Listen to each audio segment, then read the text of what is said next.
some intangibles that those projections failed to take into consideration. The crowd was going crazy. There's not much in life that's better than that. You're listening to Garlic Fries and Baseball Guys with Mark Willard and Joe Shasky on the 95.7 The Game Podcast Network.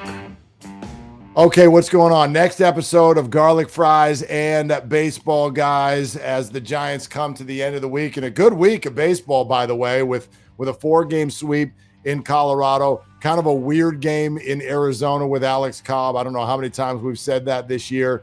But as we roll through September, and it's with Joe Shasky, Mark Willard, we're glad you're with us. Joe, as we move through September, I think it's interesting to look at certain players and where they've sort of positioned themselves to be on or to not be on the roster for next year. And even if they are on the roster, kind of what's their role. I mentioned Alex Cobb already. Alex Cobb stands to be in this rotation this year. I think people have largely in the second half of the season got a better sense of who he is, but I also think he just completed the weirdest year in the history. Like, I mean, I know it's so easy to be like, oh, bad luck. This guy has had the weirdest luck. I think he had a really, really good year if you dive in. And so I don't know where Rodon sits. I don't know about Kyle Harrison, but we know that Logan Webb and Alex Cobb are going to be, sort of on the front end of this rotation next year. And I'm not mad at that. No, I mean, I'm looking at someone like Jacob Junis and I'm saying to myself, okay, I don't want him to be my fifth starter. If he's my sixth, my swing man, my long relief guy who could spot start in case somebody goes down, because we know how long the season is, and there's just odd, quirky days where you're going to need that extra arm. I'm totally fine with that. Cobb specifically, this is why you watch the games. This guy has been so much better than the raw ERA and the raw amount of hits given up. I actually really like Alex Cobb, but he needs to be their 5. Like, that's my hope going into next year. Maybe it's Harrison somewhere in that rotation. But if he's your 5, you're looking really strong when you look at this rotation. I just worry, not necessarily about the pitching. I worry about guys like Yastrzemski, like VR. Lamont Wade had a nice little hiccup for a couple of days, and now he's kind of sunk back down. We fall into this trap at the end of the year where somebody starts to produce and we go, are they the guy that produced toward the end of the year, or are they the guy over the regular season just had some bad luck? And I'm saying to myself, just don't fall victim to that. Don't take a small sample size and say the bigger sample size was where he just kind of had a stub of the toe. I'm with you. It's sort of, it's on us to sort of ride the line between what we would like to see happen and what we know is going to happen. Like, Mike Yastrzemski is going to be on this team next year. Yes. He just is. Still has a positive WAR. I know that they think very highly of him. Obviously, he's cheap. I just don't want them to promise or even pencil him in as the everyday right fielder.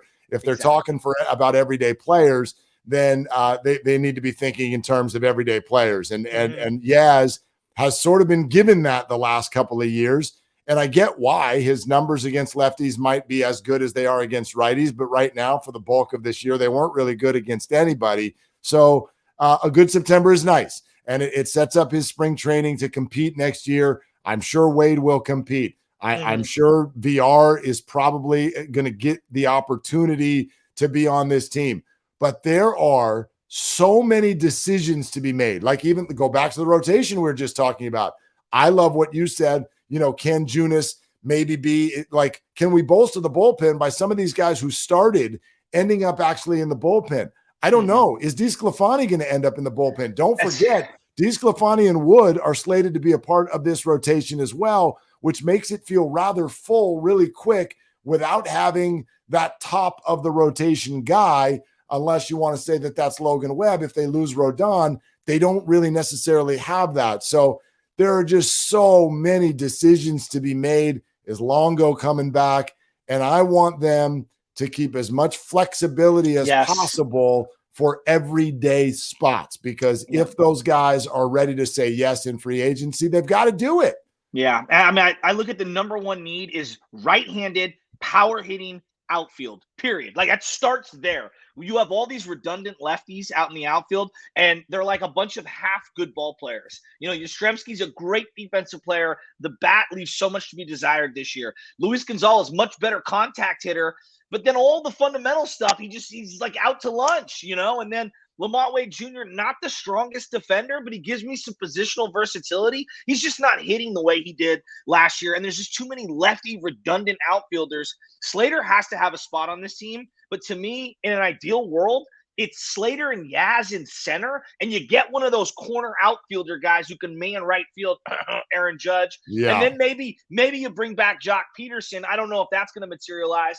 But then maybe that makes Luis Gonzalez or one of these other guys kind of go away because you got the left-handed power bat in Jock. And then I don't know what they're going to do at third base. I mean, your guess is as good as mine because Crawford's playing better defense now at short, but I don't want to fall into the trap of realizing that's where all the best free agents are. It's shortstop. And as good as it's been this week defensively, I mean, he made an incredible play off of VR's glove the other day. I'm saying to myself, Correa, Turner, Swanson, like that's where the market is telling you to go get a player. So I'm very conflicted.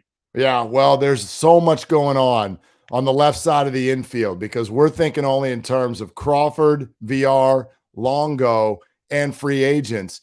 There's also Casey Schmidt and Marco Luciano. If you're thinking about the organization beyond this next year, I mean, and Schmidt, by the way, may absolutely factor in next year, yes. Luciano the year after that. So if you're thinking about, well, we're going to, give me a shortstop for the next 7 years, be careful. I'm not saying you put all your eggs into any minor leaguer's basket, but you also don't want to block out two of your top prospects who, by the way, if anybody had a good years in the minors, Casey Schmidt, Marco Luciano, when healthy, were two of those guys. So there's so much going on over there in terms of a logjam that they've got to figure out. I'm still very intrigued by the idea.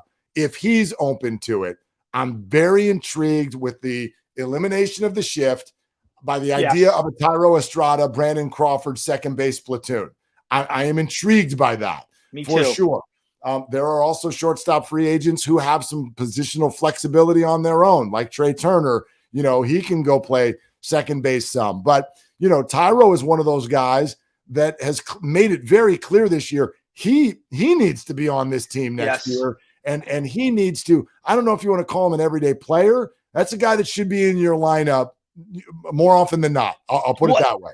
And I think his positional versatility gives you options, right? Like that gives you some options. The other two guys that we're omitting that we haven't brought up, JD Davis has a spot somewhere. I don't know where. I don't think he's an everyday player, but can he be a Darren Ruff type where he just mashes and he's a DH, play a little first base? Like ideally to me, Jock and JD Davis are a perfect platoon together. Like that's the way I look at that. Somehow, some way, one of the two of them is in your DH role every single day. If you don't, splurge on a star.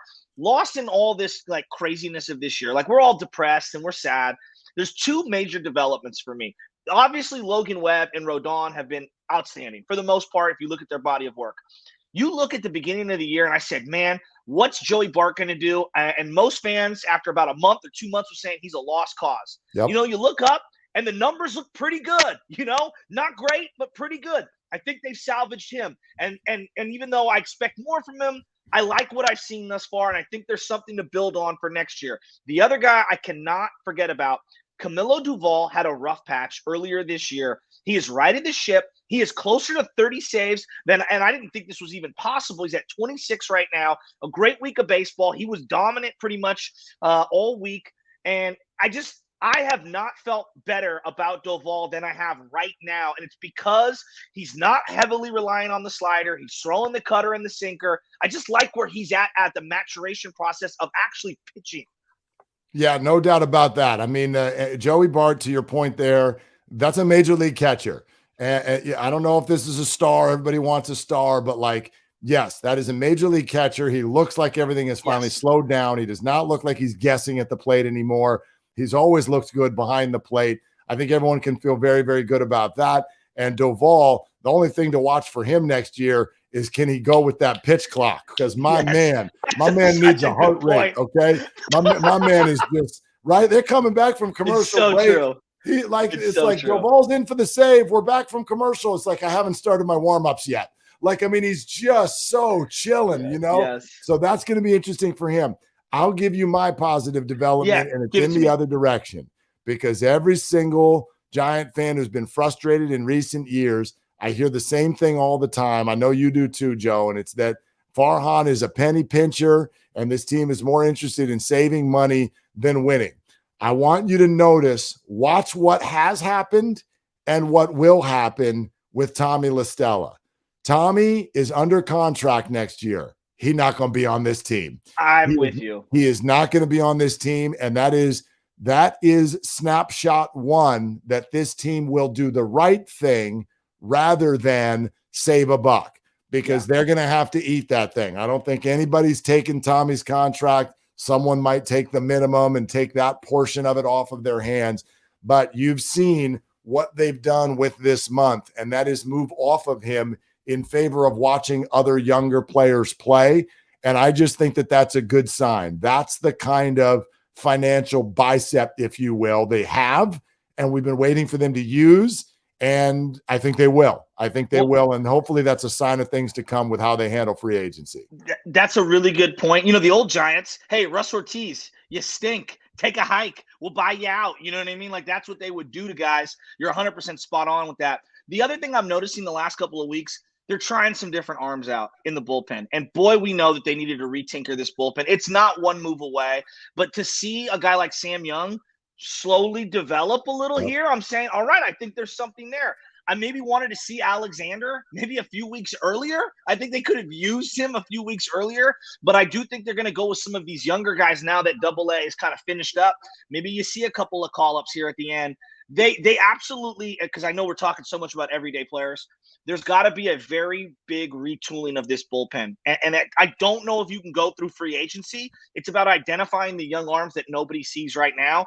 And we're not going to know until camp comes next year. But I'm seeing at least them go through some arms, and it's not just the same old, same old.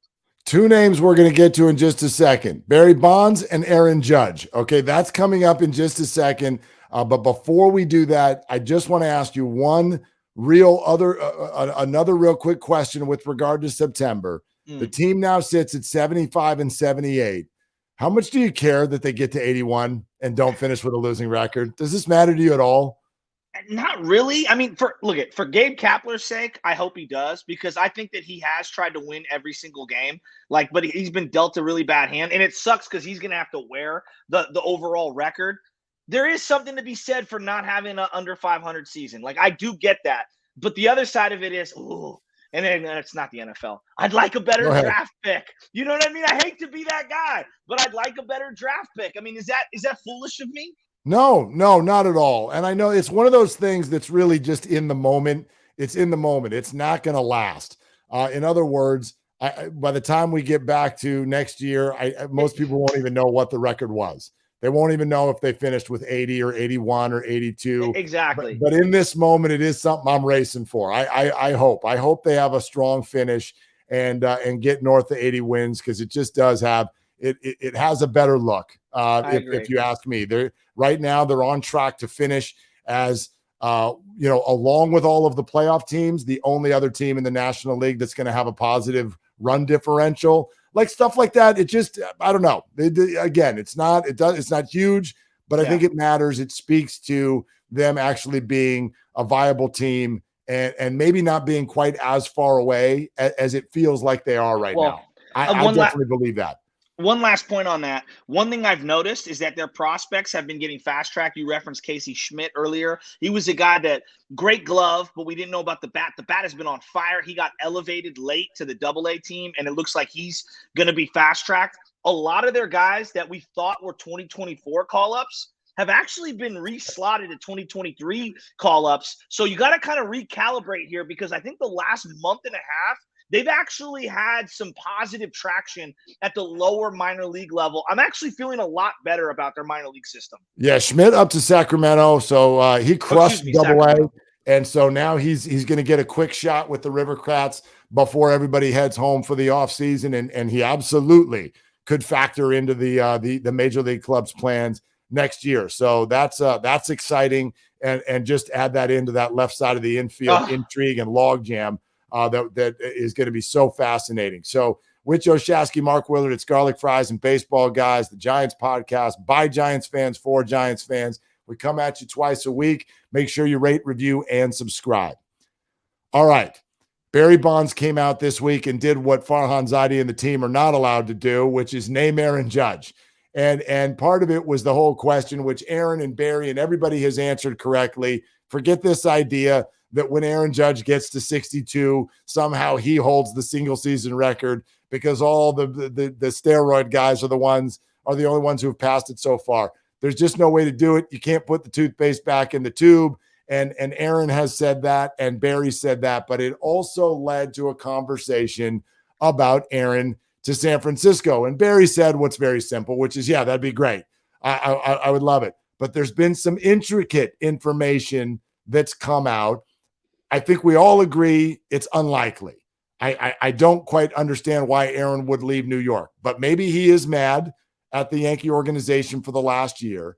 And if he is, there's two things. You heard a little bit about what the numbers might look like. Yeah. I heard that the Yankees view the Giants as the number one threat. It's hard not to remember every time he's on MLB Network, that Posey jersey is right behind his head. And it's just like, I mean, have you ever in free agency heard more about who a kid rooted for when he was growing up? Rich Aurelia was his favorite player. And I mean, it's crazy. I don't know. I wouldn't think this matters, but maybe it does. No, well, so Tom Verducci, you're referencing what I've been listening to. Tom Verducci did a long-form piece for MLB.com. He used to be a New York Yankee beat writer way back in the day. He's obviously really tapped in with the Yankees, and he got to know Aaron Judge. And Aaron Judge doesn't have a big personality. He was sitting down with him, and everybody that he's talked to, I'll give you the numbers first. He hears the framework looking something like 7 years, $40 million a year. That's what he thinks the Yankees are going to offer, and that's their threshold because they still got to pay other people, and they already have guys still on the books moving forward because they paid Garrett Cole and obviously have the big Stanton deal. So they've got their own financial situation, that being there. The other thing he said is that the reason why Aaron Judge was getting hurt as often as he did early on in his career is that he would have an at-bat, pop up, go back into the dugout, and then go hit the tee and hit the batting tee in between innings, and he was overworking himself. And then veteran players were like, dude, you are going to hurt yourself.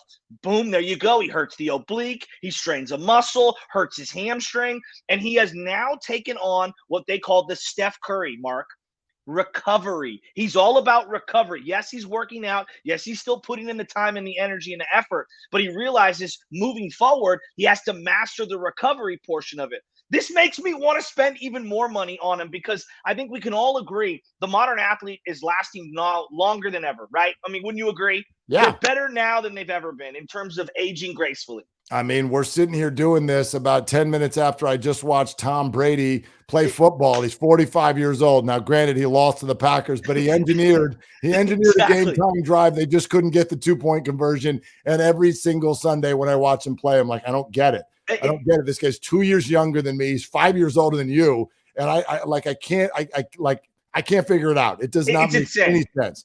It's insane. But when you hear those numbers, I mean, I think part of it is that we've been conditioned because we've been listening to Bryce Harper, Juan Soto, Fernando Tatis, who are in their early 20s. So our mind is going, oh my gosh, these guys, $300 million, $400 million, $500 million. You're right. Aaron's not going to get that. And so maybe that isn't like, oh, the Giants are just like, yeah, who cares? Piece of cake, toss it around. But when you say that this deal might be less than $300 million, quite frankly, it feels like a complete bargain for the position that the Giants are in. If you're telling me that they could do this deal and all it does is get into his 37th birthday and you'd have to spend no more than $300 million, I mean, I would do that. I'd like straight up, I would do that. 3-4 years ago, I would have said, you're crazy, Mark, because you don't have the DH. Now that you have the DH, like it also is another feather in your cap if you're a National League team. I think it makes you more aggressive in free agency. If you notice, for years, all the 10-year deals were going to the AL. None were coming to the NL. The other thing that I want to highlight here that I cannot stress enough, the Giants love selling accolades. You know what I mean? When Barry Bonds was at the end of his career, come see him hit 400, come see him hit 500, come see him hit 600, 700. That's what the Yankees thought they were getting when they acquired Alex Rodriguez. You bring in Aaron Judge. He hits his 300th home run with you. He hits his 400th home run with you. If he gets to 500, that is a select few. You're seeing it now with Albert Pujols, aging gracefully at the very end of his career, though he had a really tough run there at the end. But like, to me, that means something. You see those fans cheering in St. Louis, you bring the hometown kid home the same way you did with Bonds. Imagine what the fervor's like in the stands rooting for our guy who chose to come to the Giants to help save this team. It would be a great story. This is so much bigger than what I'm about to bring up, but just for context, remember what it felt like when Jock Peterson became a Giant. We've known this guy for years as a hated Dodger. And the second he arrived, it was like, oh my gosh, he should have been a Giant all along. He's from Palo Alto. He walked in, put the uniform on, started hitting balls into the bay, and everybody was like, oh my gosh, this guy's one of us. I really believe the exact same thing would happen with Aaron Judge. He's never played one game in the National League, but he would be accepted as homegrown, a true San Francisco Giant through and through the second he arrived. The one thing I fear with Aaron, though, is, well, we're in a situation right now where the pitchers are getting specialized balls to pitch to Aaron Judge, which means what we're watching is truly a season for the ages. Buster Olney last week said, you could make the case that this beats out 01 Bonds. Like, I mean, this beats out, this is the best season any hitter has ever had ever. His thinking there, because of analytics, because of 100-mile-an-hour fastballs, these guys know so much about your weaknesses that they didn't know 20 years ago. And he's putting up similar numbers in terms of OPS. It's been north of 1,500 in September. It's been ridiculous. So if Aaron Judge comes to the Giants next year and hits 38 home runs, are we disappointed? Do you know the most that a Giant has hit since Barry Bonds left? It was your boy Brandon Belt, 29. I mean, a guy hitting 30 home runs, we will throw a ticker taper parade up and down Embarcadero and Market Street. I mean, seriously, Mark, like, that's how low it is. I can't remember the last time a guy hit 30 home runs and batted 300, like, for the Giants. Like, it would blow my mind. I hear you. He's having a monster year, and they call it a career year for a reason. I understand all of those things. They don't have anybody who hits 25 and jacks 260, batting average right now. Even if he went down to 260 and hit 30-plus home runs, that's exactly what this team needs. Yeah. Like, they've been dying for this guy. What does he do for a Jock Peterson, a J.D. Davis in a lineup? What does he do with a guy like Thairo Estrada running around on the bases in front of him? Like, to me, there's a trickle-down effect of bringing in someone like him. And then from a merchandise standpoint, much all-rise stuff, the Judge hair, the over-the-top, I mean, God, I don't know. I'm imagining Larry Bear selling me all the Judge merchandise. Like, that's all I keep thinking about. Oh yeah, no. I want free gavels on the very first night. Everybody. I'm sure somebody would end up getting hurt, but anyway, if we could do that, free gavels for everybody on the way in, all rise. Look, it would be amazing. I just want to throw that thought out there that, like, it's a good point. Like, he's not going to hit 60 home runs every year, and also, by the way, he's never faced the Dodger pitching staff. Like, he's never faced, like, he would have to go through that switching leagues thing. I know it's the balanced schedule is coming next year, so he'd be facing a lot of his old American League pitchers again. But I would love to see the Giants do it. And then I would love to be, part of the voice of letting people know that 2/3 of what he did this year would be great if he could come here and do that next year. I'm telling you, if he came to the Giants, I think that the Heroes ticker tape parade would be through the roof. I mean, even Barry Zito struggled for years, not 1 year, years. And Giants fans are like, this is the one, this is the start. He's going to turn it around. We're going to do this. I mean, it took a long time for him to finally get booed. Like, I don't think people remember that in real time. He struggled with the Giants. So last thing on this point on Aaron Judge, I want him to come because it feels like I'm just throwing. However the Yankees bow out in the playoffs, I feel like it could get ugly. And I feel like he's going to hit that eject button and parachute out just to change the scenery. I feel like there's so much negativity. He's carrying that team right now. I can't wait to find out what makes him tick, because that's really what we're all guessing. We're all guessing. What makes him tick? Is it New York? Is it the West Coast? Is it that Buster jersey behind his head? You know, does he like the spotlight? Does he not? Does he just want change? I can't wait to find out. And that's what we're going to find out, because we're all guessing at that as of right now.